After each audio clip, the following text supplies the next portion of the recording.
Voilà, on y est. Sauf Iggy. Erev Tov tout le monde. Bezrat Hashem, on continue le shiur de Derech Hashem. On est donc le 27 du mois de mai et on est le Kaf du mois de Iyar. On avance à grands pas vers ce grand jour de Shavuot. Bezrat Hashem, on devra aussi s'arrêter en chemin pour parler de Shavuot et de ce que l'on avait étudié un petit peu les années précédentes, de revenir dessus et d'approfondir à chaque fois, de rajouter un petit peu. C'est des choses qui sont importantes. Et il faut savoir donc qu'est-ce que l'on va faire et comment on va se préparer. C'est fermé. On s'inquiétait de ne pas t'avoir vu. Ah oui, hier soir, j'avais la salade de mon grand-père. Ah. La semaine dernière, j'avais la crème.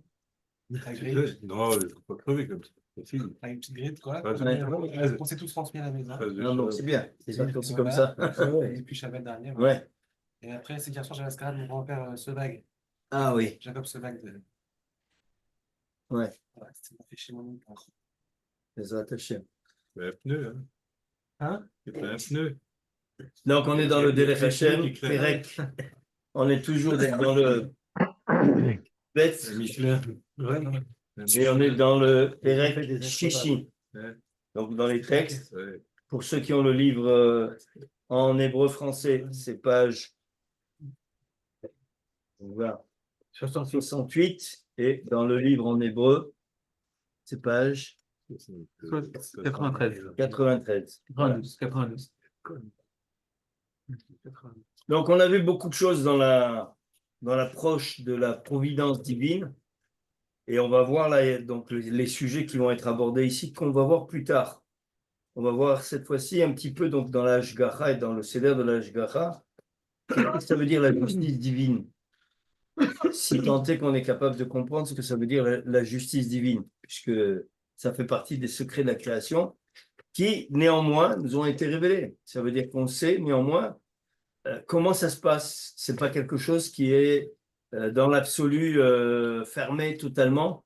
Donc, il y a une manière qui nous a été expliquée comment Akadosh Baruch Hu, il gère les tribunaux et il gère donc le jugement de chaque individu dans les mondes spirituels. Et on va voir un grand clal. Aussi dans les mondes matériels? Oui, c'était aussi bien sûr dans le monde matériel. Donc on va voir comment il y a une relation directe entre le monde matériel et le monde spirituel. Et donc c'est un des grands clals qu'on va voir ici, c'est que ce que fait Akadosh Baruch Hu, même si on a, et ça c'est aussi un autre clal de la Luna qu'on a déjà appris, il y a une yédia totale d'Akadosh Baruch Hu. Alors tu me dis, s'il y a une yédia totale de la connaissance de Dieu sur tout ce qui se passe, de tout ce qui est là, puisque lui, il a déjà le plan, il est dressé devant lui. Alors, quand tu vas juger quelqu'un, à quoi ça sert d'avoir des défenseurs ou des accusateurs? C'est une question qui se pose, puisque lui, il connaît tout. Donc, est-ce que sa justice, elle est partiale ou impartiale? Elle est parfaite. Parfaite, ça c'est sûr, mais ça ne répond pas à la question. En allemand, on dit perfect. Ouais, mais ça ne répond pas à la question de dire est-ce qu'elle est partiale ou impartiale. Ce qu'elle veut dire partiale ou impartiale, ça veut dire est-ce que lui va intervenir en tant qu'acteur connaissant tout, ou est-ce que lui va intervenir en tant qu'acteur qui connaît tout, mais qui ne fait pas intervenir sa connaissance dans le jugement. Vous comprenez? Donc ça, c'est très important de voir cette différence qui se fait à ce niveau-là, puisque si on parle de ça... Mais il juge avec les malachim. On va voir, on va les regarder. Donc les malachim, ce sont des intermédiaires. Oui, mais il juge avec eux. Ça veut dire quoi, juger avec eux? Et Akadosh Baruch Hu, il vient avec les malachim et il juge avec eux. Oui, et alors? Donc il y a besoin de ça? Il y a le tribunal céleste. Oui, ben, le tribunal céleste, c'est quoi? Si tu viens et que tu me dis que Hachem, il a la yédia totale, comme on vient de le dire et comme on l'a déjà répété à plusieurs reprises. Donc cette yédia totale fait que Hachem connaît tout sur tous les éléments du monde, y compris sur un individu, c'est-à-dire quand on juge un individu, c'est quoi? Qu'est-ce qu'on juge? On juge ses faits. Donc on juge les faits et on va voir donc quelqu'un qui va venir, qui va témoigner, puisque c'est ça le principe du jugement. Il faut qu'il y ait un aide, un témoin, qui va venir et qui va dire, voilà, telle personne, elle a fait ça, ça et ça.